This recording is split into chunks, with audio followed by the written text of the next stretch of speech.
Assalamualaikum warahmatullahi wabarakatuh. Perkenalkan, nama saya Sirning Putri Kendran, CGP Angkatan 10 Kabupaten Kepulauan Selayar, unit kerja di UPT SMPN Bonerate nomor 6 Kepulauan Selayar.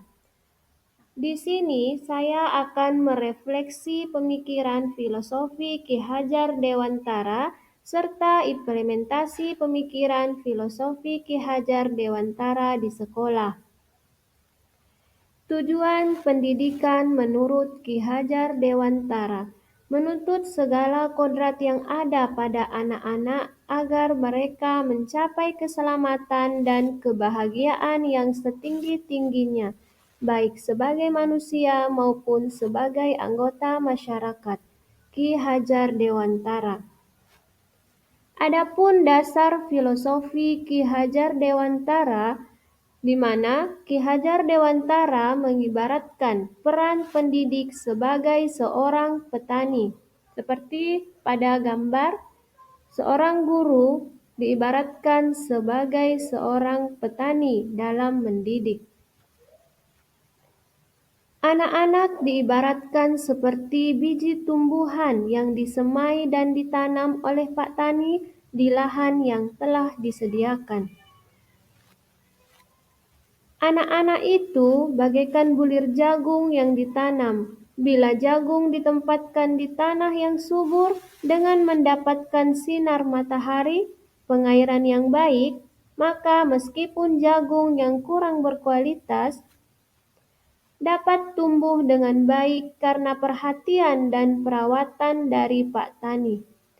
Demikian pula sebaliknya, meskipun jagung yang disemai adalah berkualitas baik, tetapi tumbuh di lahan yang gersang, tidak mendapatkan pengairan yang baik, cahaya matahari, serta tangan dingin dari Pak Tani, maka biji jagung itu mungkin tumbuh tapi tidak bisa optimal. Begitulah pendidikan. Pendidikan berperan juga sebagai pamong, memberikan tuntunan agar dapat menemukan kemerdekaannya dalam belajar. Sesuai dengan pemikiran Ki Hajar Dewantara, pendidik harus berpihak pada murid. Itulah yang pertama. Kemudian yang kedua, pendidik harus mampu menuntun murid sesuai dengan kodratnya, yaitu kodrat alam dan kodrat zaman. Yang ketiga, pendidik harus memahami karakter murid. Kemudian yang terakhir, pendidik harus paham akan tujuan dari pembelajaran. Selanjutnya, semboyan Ki Hajar Dewantara tentang peran guru sebagai pendidik. Jadi, ada 3 semboyan Ki Hajar Dewantara. Yang pertama, Ingarsa Sungtulada, di mana artinya guru harus bisa memberi contoh dan panutan kepada anak didiknya. Yang kedua, Ing Madya Mangun Karsa, guru harus bisa membangkitkan semangat atau kemauan dalam diri murid untuk terus belajar dan melakukan inovasi. Yang ketiga adalah Tutwuri Handayani, di mana sebagai guru harus memberi dorongan atau motivasi atau arahan kepada anak didiknya. Di sini, pendidikan yang berpihak kepada murid. Ada 3 hal yang harus diperhatikan sebagai seorang guru, di mana kita harus memberikan kemerdekaan belajar kepada murid dengan pembelajaran yang berdiferensiasi. Kemudian yang kedua adalah berpikir kreatif dan inovatif. Yang ketiga adalah sesuaikan dengan profil murid dan perkembangan zaman. Selanjutnya di sini ada suasana pembelajaran di lingkungan sekolah yang berpihak kepada murid. Di sekolah kami di UPT SMPN Bonerate nomor 6 Kepulauan Selayar ada beberapa kegiatan ekstrakurikuler yang mendukung pembelajaran yang berpihak kepada murid. Yang pertama itu ada ekstrakurikuler futsal yang didampingi oleh pembimbing yang bisa dalam permainan futsal. Kemudian yang kedua ada bola voli. Kemudian diaktifkan juga kegiatan PMR, Palang Merah Remaja. Kemudian ada kegiatan drum band, di mana drum band ini yang selalu mengiringi kegiatan pada setiap hari Senin melakukan upacara bendera. Selanjutnya adalah ada kegiatan ekstrakurikuler pramuka.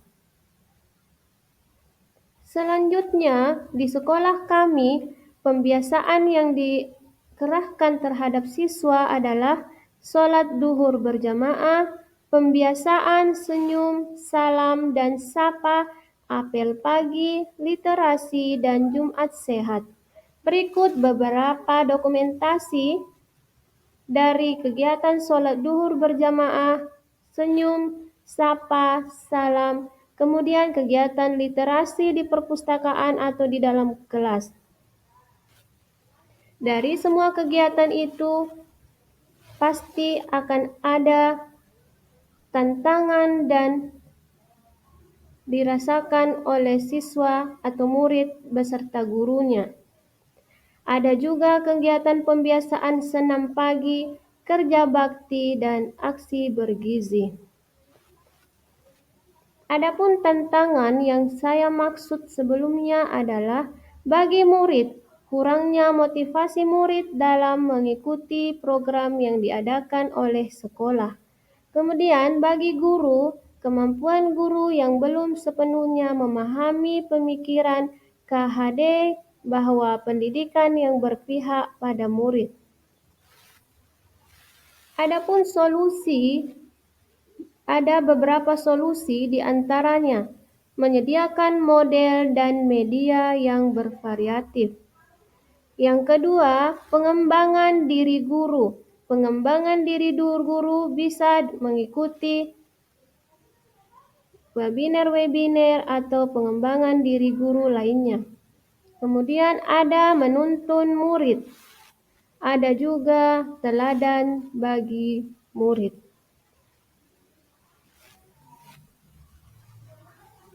Demikianlah pemaparan demonstrasi kontekstual modul 1.1. Pesan saya sebagai seorang guru, jangan berhenti belajar, berkarya, dan berbagi. Itulah pemaparan dari saya. Terima kasih. Wassalamualaikum warahmatullahi wabarakatuh. Salam guru penggerak.